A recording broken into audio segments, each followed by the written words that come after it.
Okay, let's start with rubbing the hands.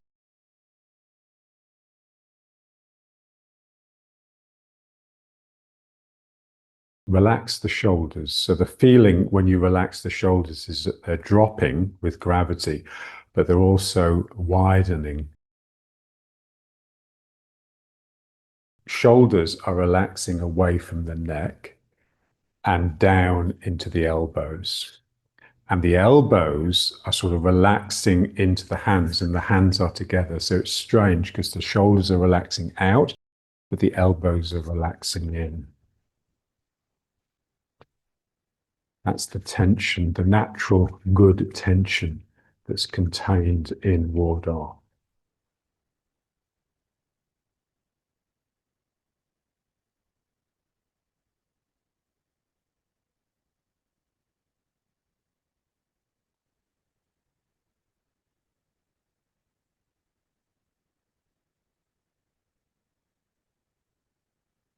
And now let's rub the knees.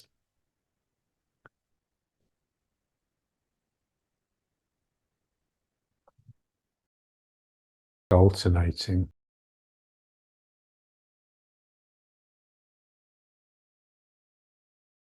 John always used to say, when we were working with each other, especially like when we were doing something like the Dalu, he used to say, never grip the other person's arm. Because if you grip them, then they can control you through that grip. So it's the same with our eyes. We use our eyes to capture images, but the instant I look at something, I'm also caught by the thing that I'm looking at. So a lot of the turning in Tai Chi is really just shrugging off the visual, trying to just not let yourself be caught by the things that are surrounding you that you could potentially ponder by looking at.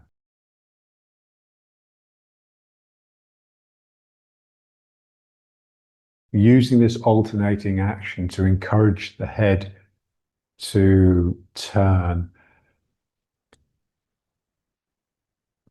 And then the eyes, instead of gazing outwards at the world around me, they sort of go inside, and I can use them to imagine that I'm looking down into the dantian.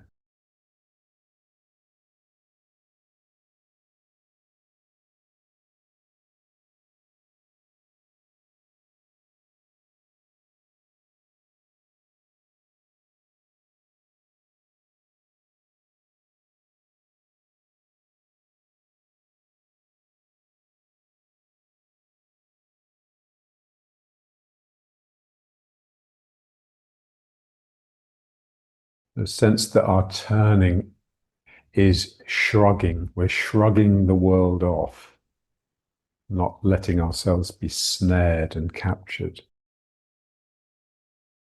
Hands just resting on the knees now. And now turn the head, letting the eyes pass through the world.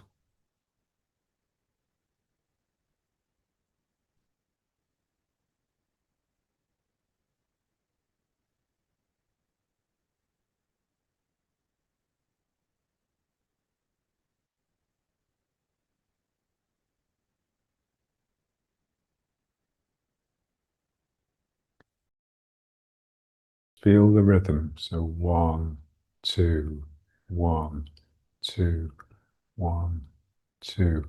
Side, front, side, front. 1, 2, 1, 2, 1. And then just stop.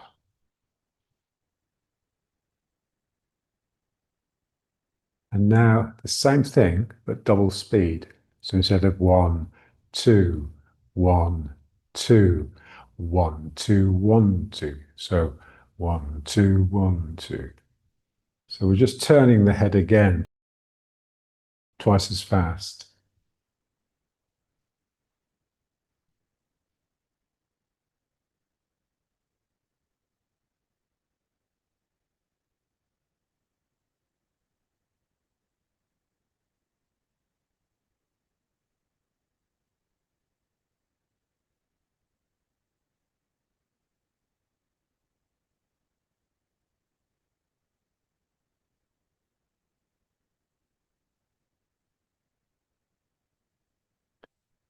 And then back to the front and just let it settle. It'll be spinning a little bit, the head.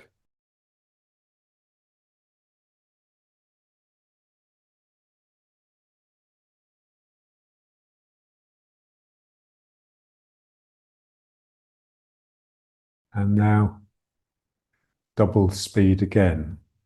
So it was going sort of 1, 2, 3, 4, 1, 2, and now it's going to go 1, 2, 3, 4, 1, 2, 3, 4, 1, 2, 3. So just basically just going faster. We just want the feeling that the flesh on the face is loosening, almost a sense that your drool is flinging around the room. Just let the cheeks really relax.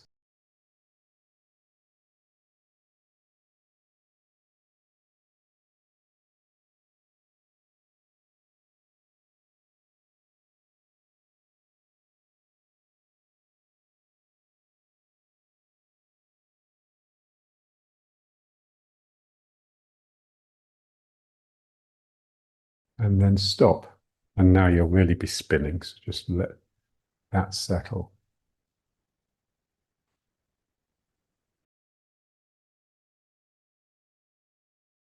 Anything that involves turning is very important, especially as we get older. So the old people, if ever they have a fall, it's normally either because they've stood up too quickly or because they've turned too quickly and the blood just goes to their head and they fall. So we just have to practice turning, especially the head. And now just feeling the down chin, pumping it.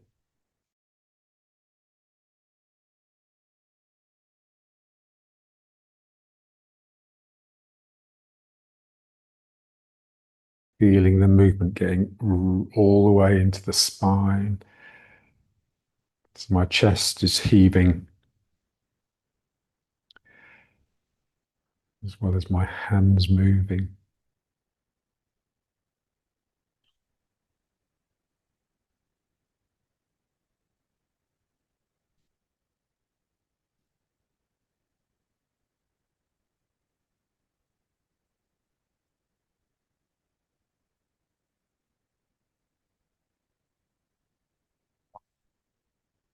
And then turning a little bit or twisting.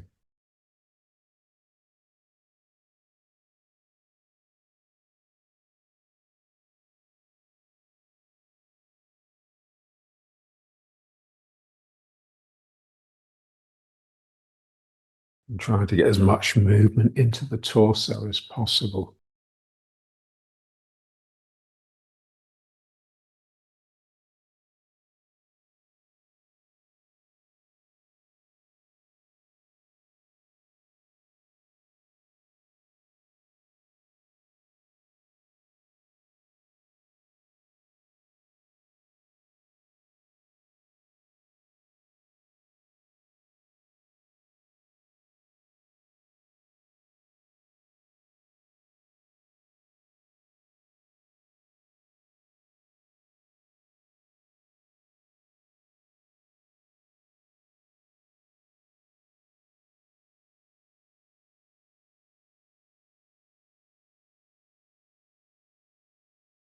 And now let's just take up the stick. So first of all, just rolling, finding the point on the spine.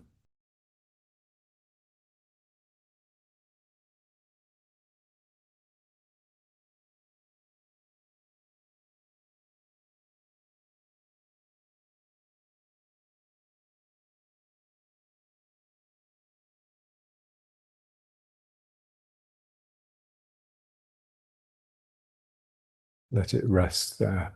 Slowly it will adjust your posture. And the main adjustment, really, the one that's most obvious, is the fact that it will encourage the heart to lift.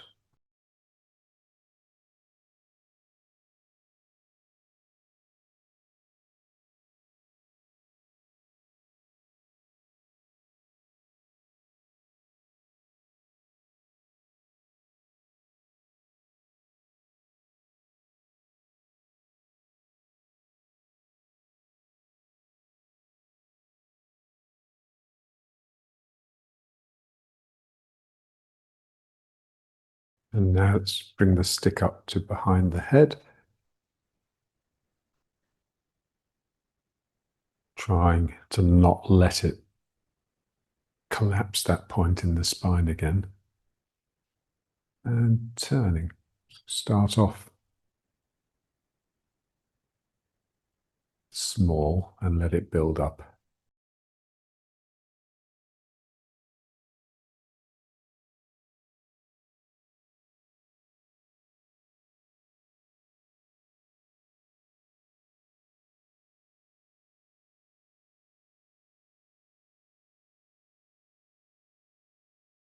One of the things we're trying to do with this sort of spirited work is condition the body into this isometric system where all the muscles are taut. And if I want to do an action, then there's one muscle that's actually tightening to make the action happen. And then there's normally another muscle, the other side, that is being stretched. So you've got the agonist and the antagonist. You want to keep them connected and working together as a system. Tighten one, and that stimulates the other one to start tightening.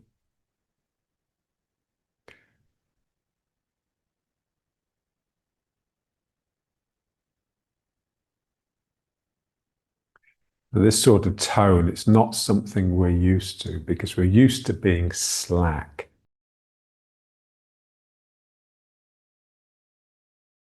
Basically, we're lazy.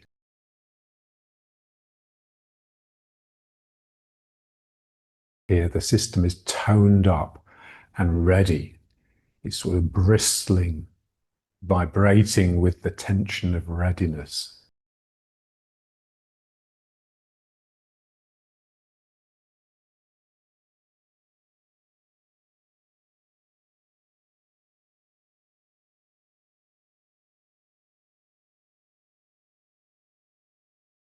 And now let's just try a few with the hands above.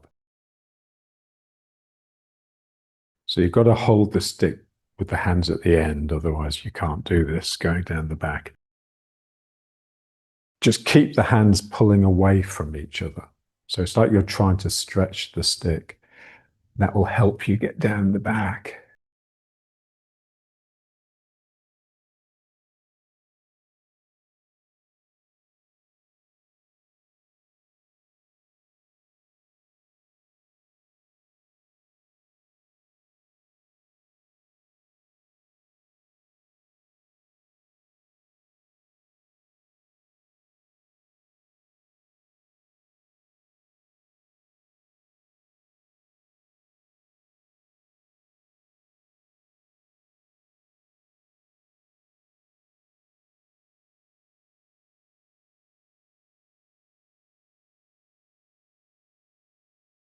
And now let's try the twists with the towel.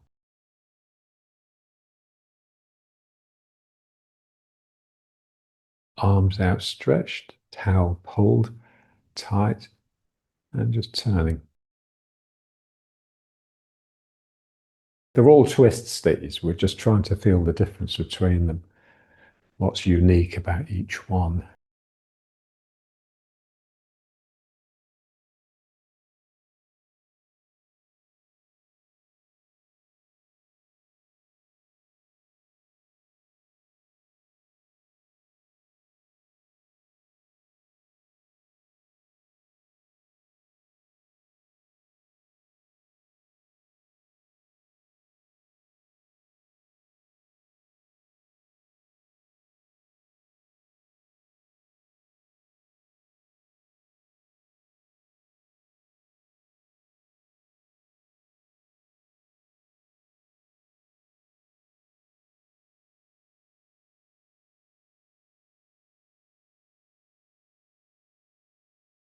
Okay.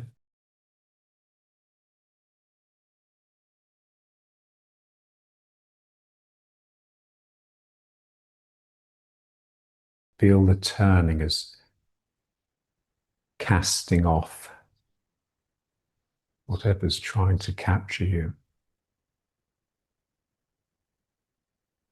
And no sooner have you glimpsed something than you're casting it off.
So each time you change direction, there's just a sense that you're shrugging something off. You're turning and something is falling away.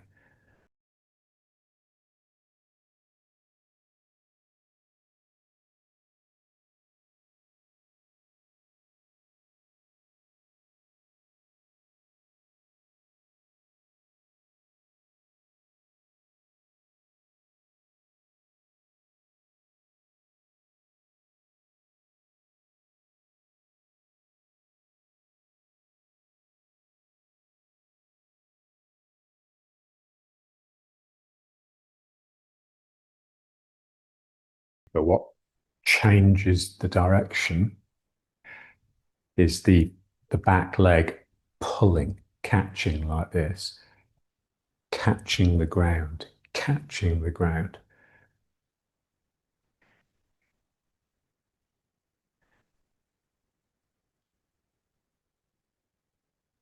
I want to feel it in the foot. Yeah, I mean, you can feel it here, but we need to get the feet rooted. You know, ideally, everything starts here, but you can see how the action comes up from here into the arms. So I turn my waist and my arms are flung around. But I also want the feeling that this is actually really extending down to the ground and working with the ground. So for that, my feet need to be very active.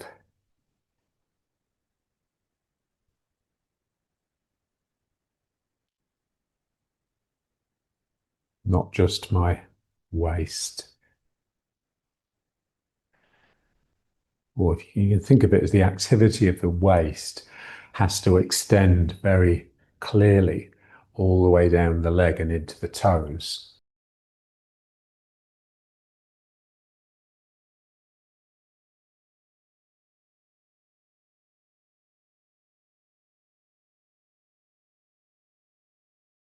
Gravity, automatically gives us a connection with the ground because we're sort of stuck on it.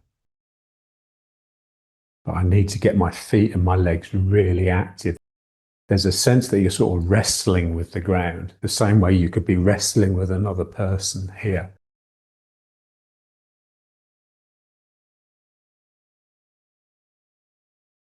Gripping the ground, I'm gripping the ground.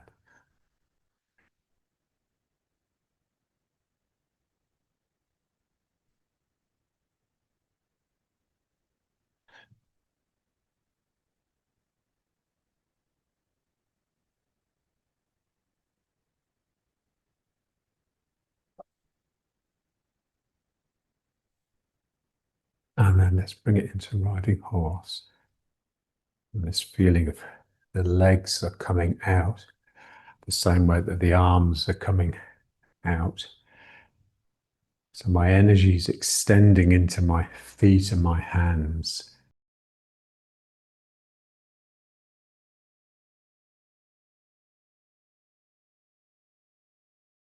The hands are easy because my energy's, generally in my hands because my hands are manipulating the world.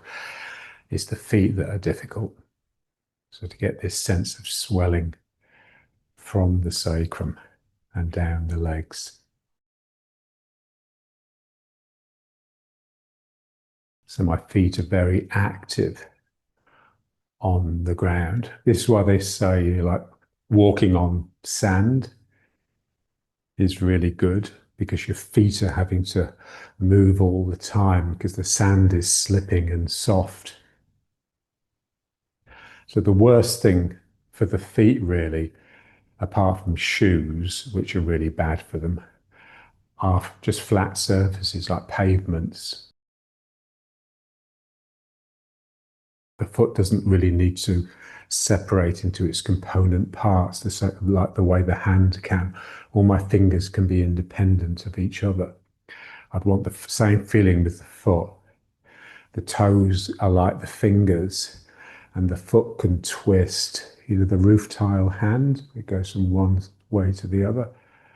So I don't want my feet to be capable of that. And what's interesting is, when I massage people's feet, the foot is often just oversensitive, so they feel a lot of pain when the foot is massaged, which is generally a bad sign. It just means it's not used to being worked.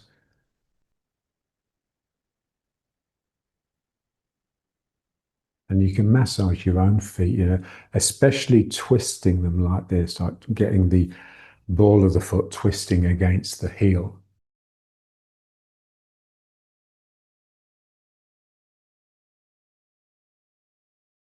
And you can feel, when you get activity in the feet, ooh, it changes the way you are. It changes your energy.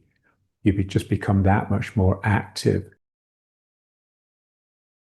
Like in reflexology, they can treat any part of your body through the foot, because the foot effectively maps onto the body, especially the spine, much more so than the hand does. I mean, the hand maps onto the body as well, and the head does, but the feet are much clearer. So I want this feeling that if I work the feet, ooh, I've got everything, all my vertebrae sort of start getting a little bit of independence.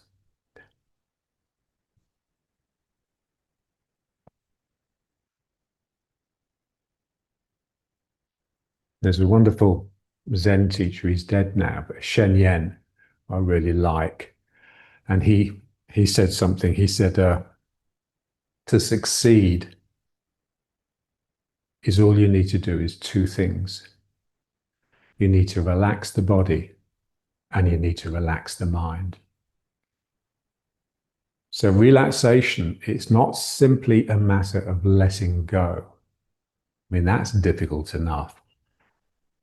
We have to also activate the system so that it can break into its component parts. Because what will tend to happen, tension will gather in the joints, and that tension will seize the two parts that the joint is joining together, so it appears like it's just one thing. So we're trying to get movement into the system. Without getting movement into the system, it cannot relax. It's the same with the mind. Yeah, so we're always just trying to find ways of getting the system moving. So there's a sense that it expands. All the joints free up, and so gradually it gets bigger because each joint has got getting a little bit of air in it. And that's the same feeling in the mind. Thinking pulls things together. It contracts your mind and it becomes like an object, like a heavy object. If you just let that go, relaxing the mind just means letting go of that. And then the mind just expands into the infinite field of consciousness. It's no longer congealing into self.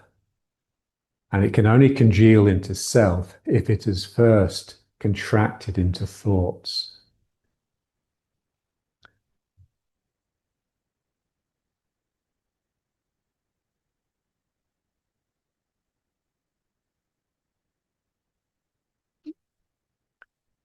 thoughts wouldn't be so bad if they weren't couched in language.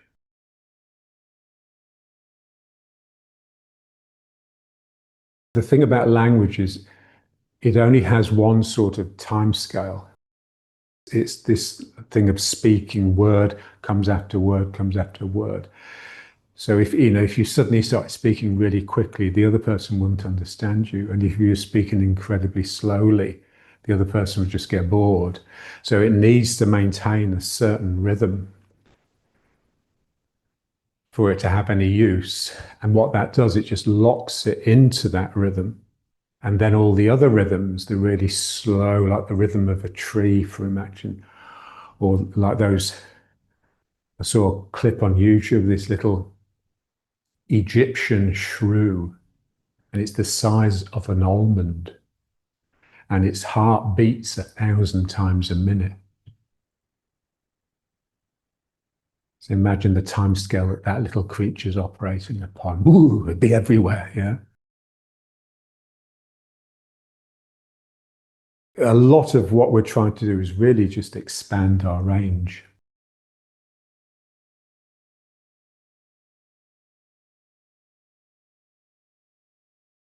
And now let's just go from leg to leg. So it's basically the same as the turning, but now just slowly, and look at, so straighten the leg. And then it bends. Straighten. And I want to straighten it to the point where it has to bend. So it's like stretching a piece of elastic and then it springs back. So that's what I want to feel, the inevitability of the elastic return. So the straightening of the leg becoming the bending of the leg. And I want to feel that also in my mind. So something in my mind is stretching, and then it inevitably comes back.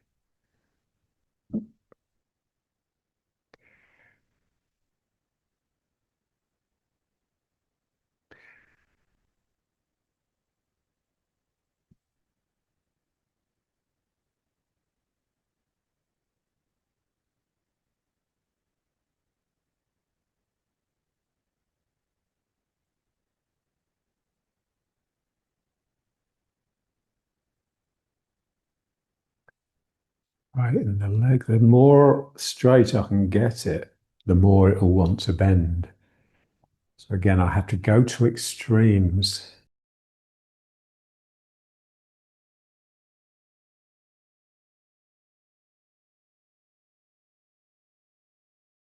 Our state is balanced, but it's a balance of extremes.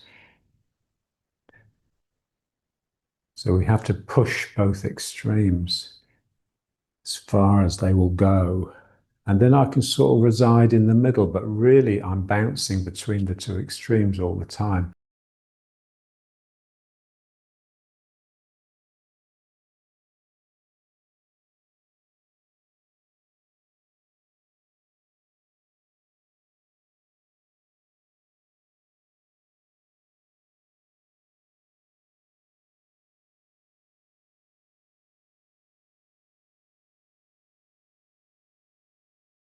All the time I'm trying to stretch this open. That's why the pulling of it with the leg is so important. So I have to struggle to stay in this leg and let this really pull to stretch me across the hips. Like I'm just trying to become wider and wider all the time.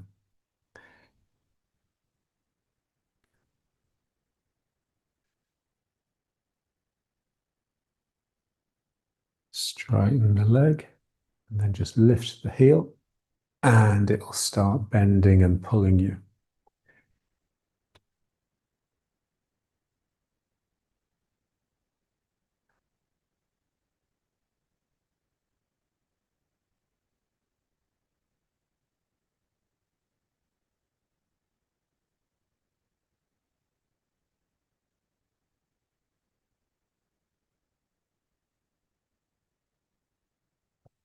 Now the same thing, but backwards and forwards. And I lift the heel and that pulls me back. I lift the heel and that pulls me forwards.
Softening. The bending of the leg causes the weight to move back into it slowly. But really what I'm after is the yield, which is the softening in both the groin and the shoulder of the same side, the side that I'm coming into. So this leg is going to bend and that will turn me towards it and soften here in the groin and soften here in the shoulder. So it's like becoming ward off. The elbow comes up because I've got a round space here, and the same with the hip and the groin. So here, turning.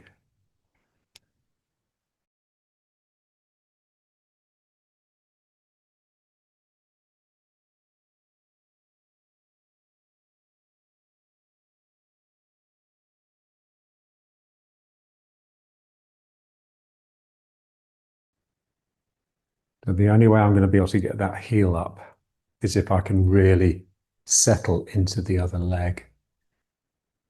So I have to really be comfortable with my weight in here.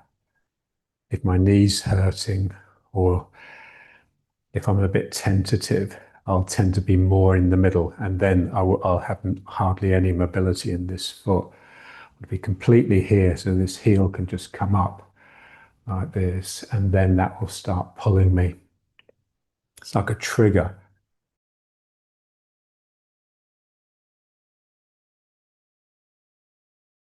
Yeah, so I must be going into this foot in order to get this heel to come up. If I'm already coming out of this foot, then this heel won't come up. Yeah? So I'm going into this foot, and then this heel can come up, and that will pull me forwards.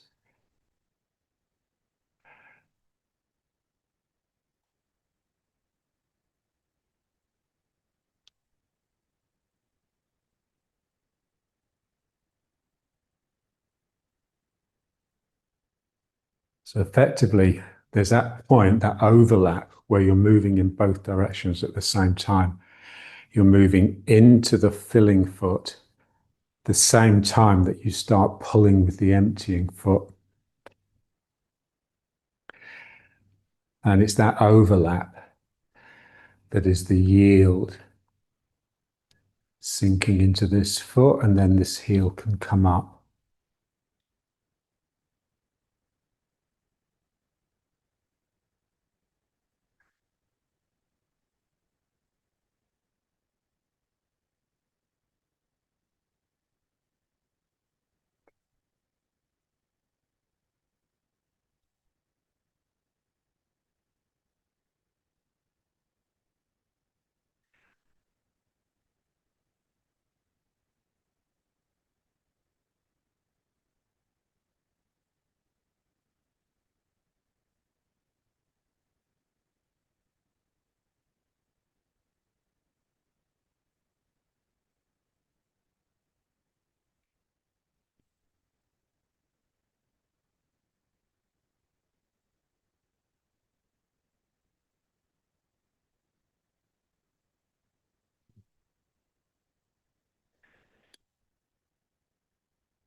Good. Okay. Let's bring it to riding horse again.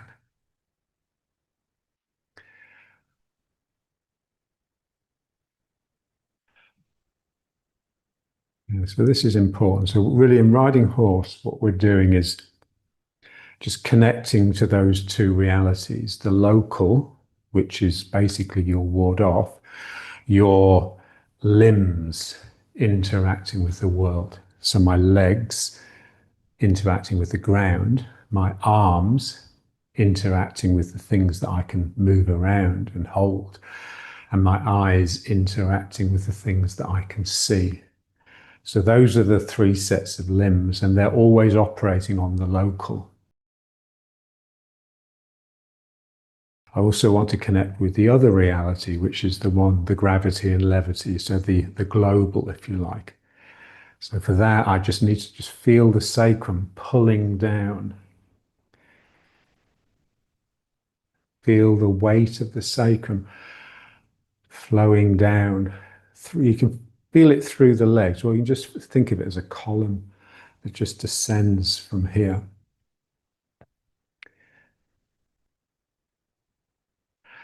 So I feel the force of gravity and I let my mind stay with it, but relax.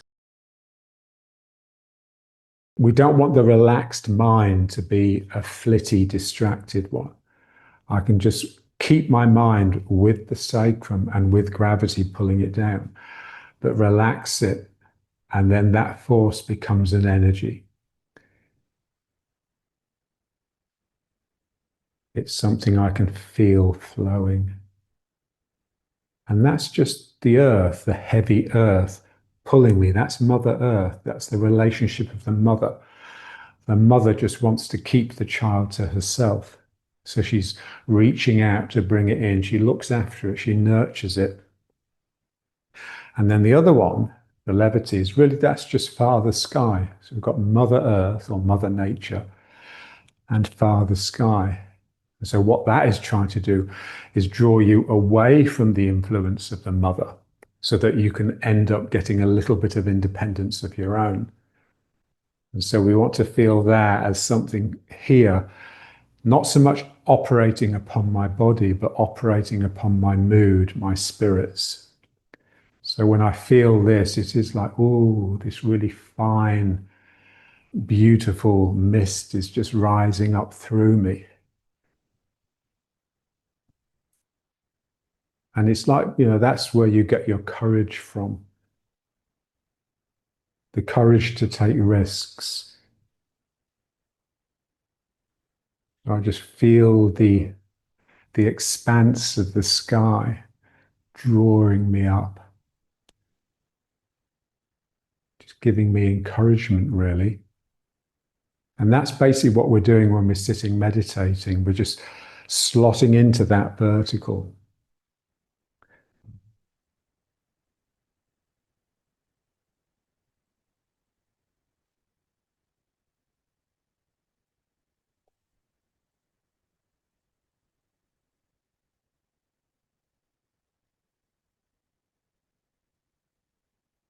So I've got one mind that is interacting with my world through my limbs.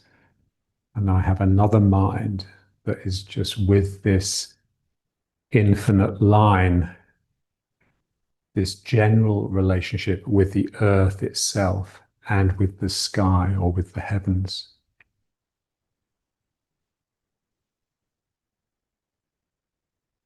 So this posture, riding horse, it should be a balance of those two. And you can just switch your mind from one to the other. And it's like your eyes, so when you're on the local, your eyes just really just look pretty much in here. Imagine you're sort of sitting at the table eating. Yeah, so your eyes aren't really going out. They're just looking down at the plate and the table. But then I can just look above that and then just imagine you're in this sort of vast landscape with a really far horizon.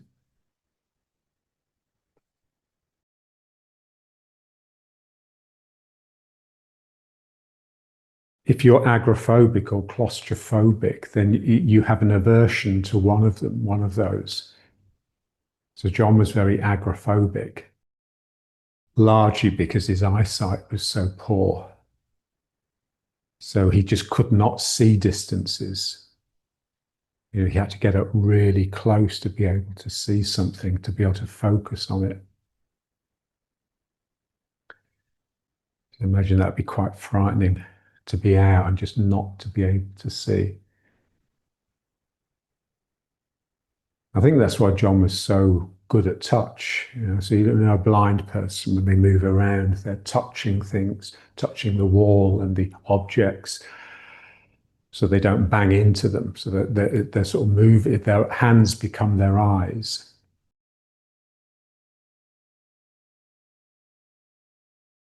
Our Tai Chi, the Tai Chi we learnt, touch was everything really.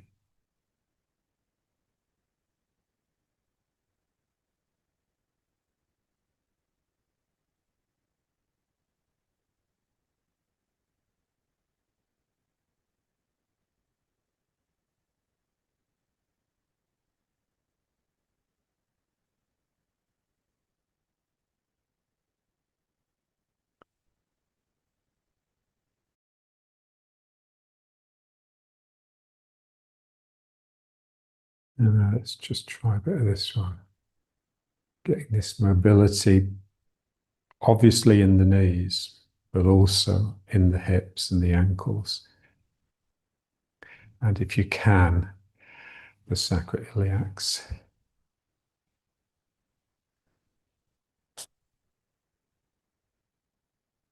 So you know, a string puppet, you know, all the joints are completely loose. When the puppet master drops it, it just falls in a heap and it's just all its joints just buckle. We want that feeling, especially in the legs. If I was to just suddenly die or faint, then I'd just instantly just collapse down into a heap.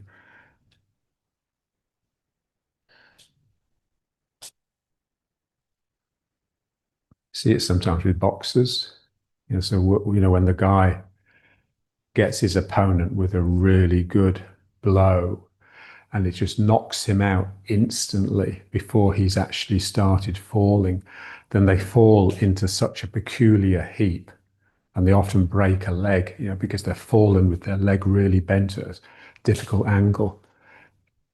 You see, you know, when gravity is just allowed to operate.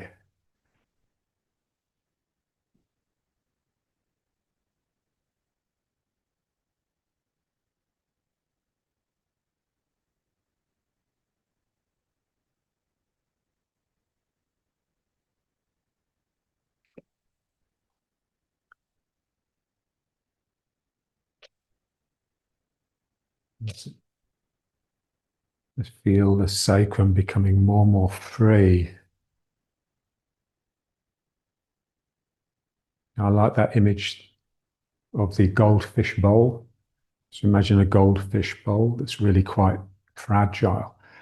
So if you want to move it, you're going to have to be really careful, otherwise you'll break the glass. And so, you know, that you've got this fragile bowl, you have to lift it so carefully. And then you want to move and place it down on another table. Yeah, so that's the care with which your legs have to hold your sacrum. The sacrum is like the goldfish bowl. And it is, because inside the goldfish bowl, there's this fish swimming in a figure of eight, looping. That's the feeling here. It's like you've got this fish inside and it's doing a figure of eight.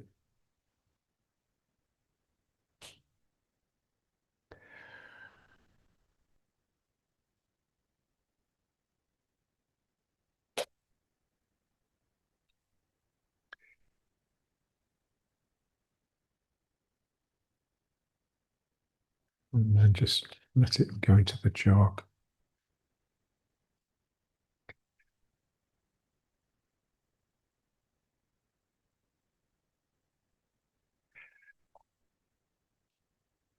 So what we're trying to do in Tai Chi really, you know, because we've got these two minds, you know, the local and the global, or the short distance and the far. We want them both operating all the time. You can feel this, especially in the Tai Chi. So, you finish a posture in Tai Chi, and then you realize, oh, you can sink, you can relax. And it's obviously because you become tense during the doing of the posture, because you've lost the vertical. You've got so engrossed in the movements.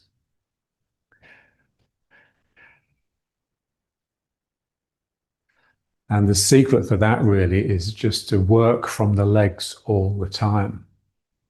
So, we used to do forms with John where we just wouldn't use the arms at all. It would all be legs, yeah? And so then if you're doing that, then you can just have the mind with the sinking sacrum all the time. And you've got these two legs just holding it so carefully. As soon as you start thinking about the arms or worrying about the arms, you tend to lose the gravity.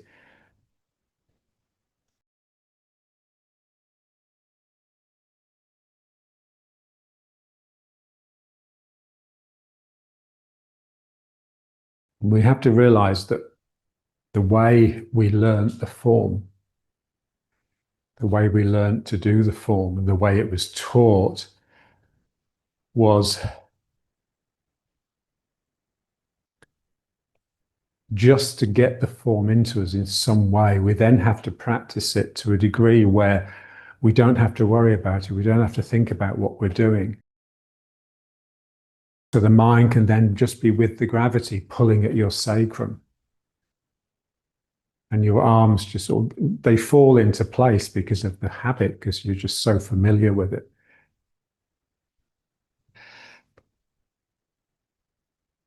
And it's just difficult to let that development happen.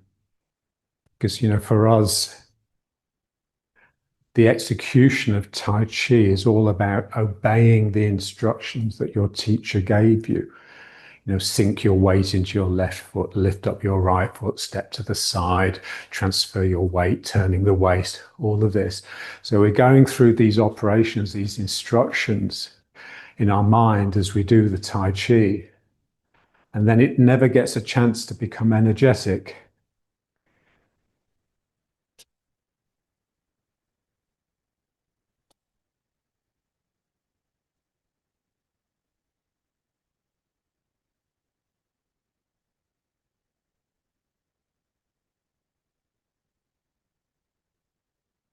Okay. Want to just bring the foot up. So let's do it the way we've been doing it. So it's really how we get into the weighted foot. The way we've been doing is putting the foot down slowly and making a circle around the foot so that we can then bring up the other foot.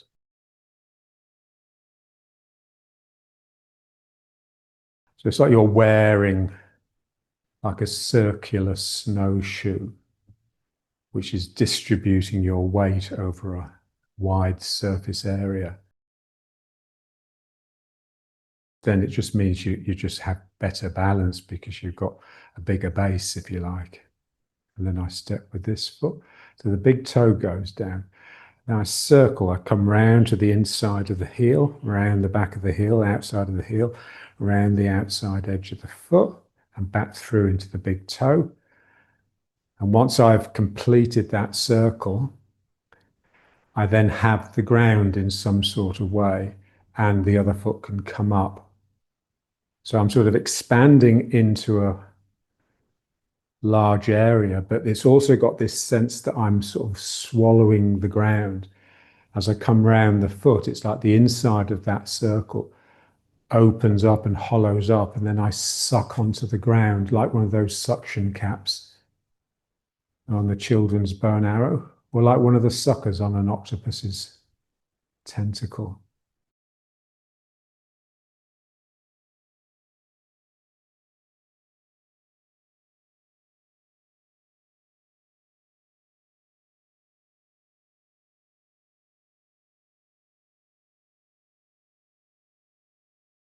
Like hugging a person, you're hugging that circle of ground with your foot. And that will help open up across the sacrum.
And now let's just try just doing the figure of eight going around.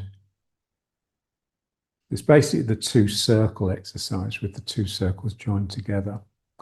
So this is the way we've just been bringing the weight into the foot. I circle around the foot and then it loops across to the other side and circles around that foot.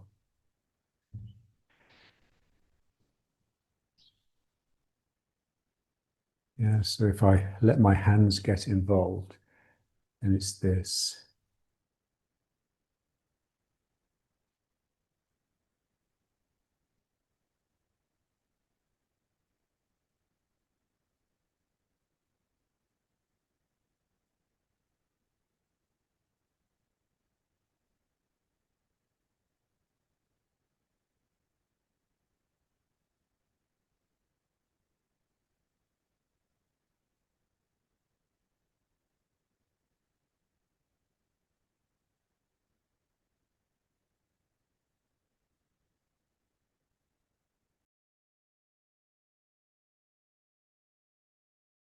And now let's try the figure of eight exercise.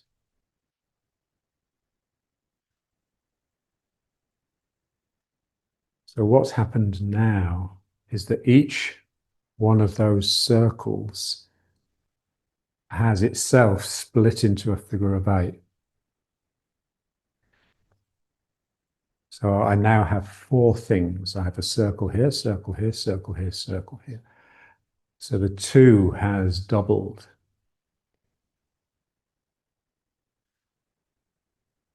So each circle has become a figure of eight. And this is just natural. If you can sort of keep repeating an exercise and keep your mind with it, it will gradually get more intense. And at some point, it will do this, it will split. Like cell division. Imagine the energy that's required to actually make that cell split into two.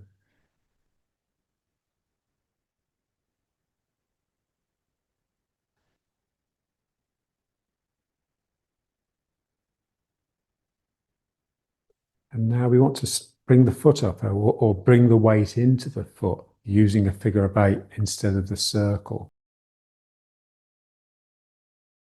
Just try it the way we were doing it. So the big toe goes down, I come round the inside, the heel goes down, I go round the outside edge, back to the big toe, and that's the point where I have the ground and my other foot can come off the ground. So that's the way we've been doing it. Now we want to use the figure of eight in the foot.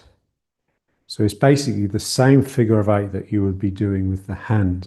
So going around the toes, but then not going around the back of the heel, cutting through the middle of the foot, and going around the back of the heel from the outside in, and then forwards. So this is more natural, if you like. And if you were to watch yourself when you're walking slowly and just be really loose in the hips, and you'd realize this is actually what you're doing. This is how the weight goes into the foot. Put the big toe down like before, but now I cut through the middle of the foot and go around the heel from the outside back and in, and then through the middle of the foot again, through the toes from the little toe to the big toe. And again, once I've got the big toe reconnected, once I've done one complete figure of eight, I can lift this foot. So this big toe goes down, and now through the foot, around the heel, through the foot again, and then around the toes.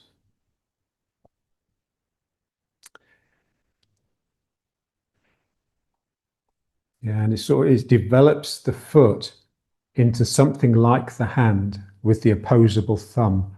So the thumb can wrap around the back of a stick as the fingers wrap around the front, so we can get a grip of things.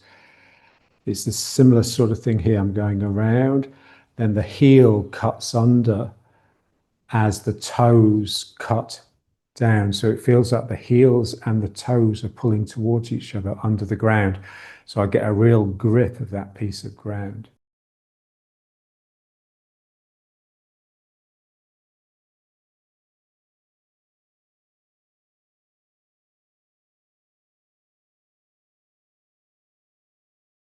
You can try twisting your foot. So twisting the heel against the front of the foot, because it is actually in two parts. It's quite clear. So through. I have the ground in much more of a sort of, a meaty grip.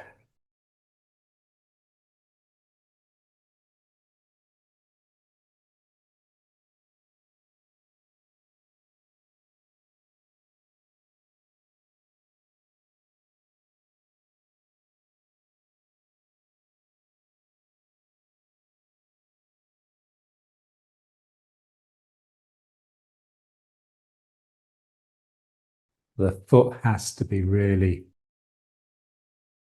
flexible and capable of these strange movements. So the foot needs so much work.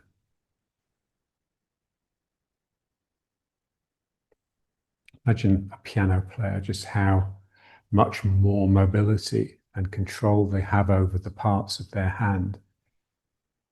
So we'd like to be a piano player with our feet. So my toes can wrap around, and you can see that the worst thing for the feet is a flat surface, because it's like there's nothing to grip onto with the toes.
cutting through the middle, that's difficult because the foot effectively has to twist.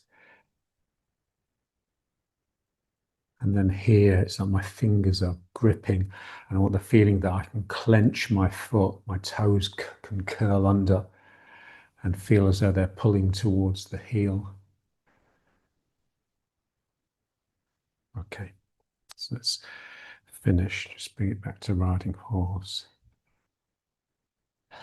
Feeling the openness in the groin here and here.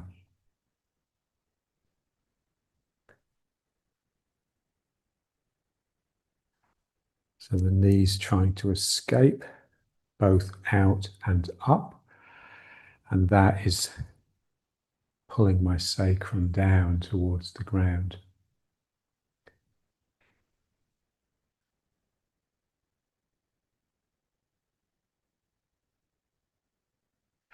And then the final adjustment is just letting it pull forwards so that this has the sky.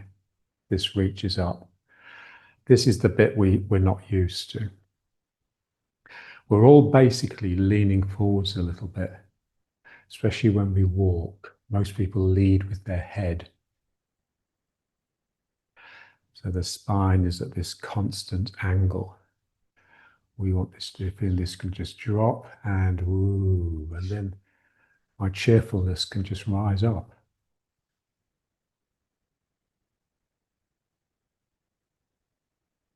Okay, so let's bring it up. And the legs are bent. The legs are both bending and straightening. They're not locked. They're flowing down, but they're also holding me up. And I want to feel that. It's like a yo-yo, like a slow motion yo-yo. And then that's energy. If you can get that, then you're connecting to energy.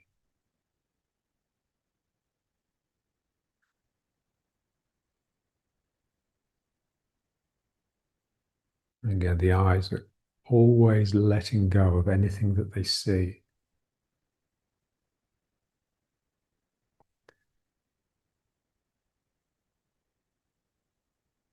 So my mind can remain with the energy, with the flow, and not get distracted by visuals.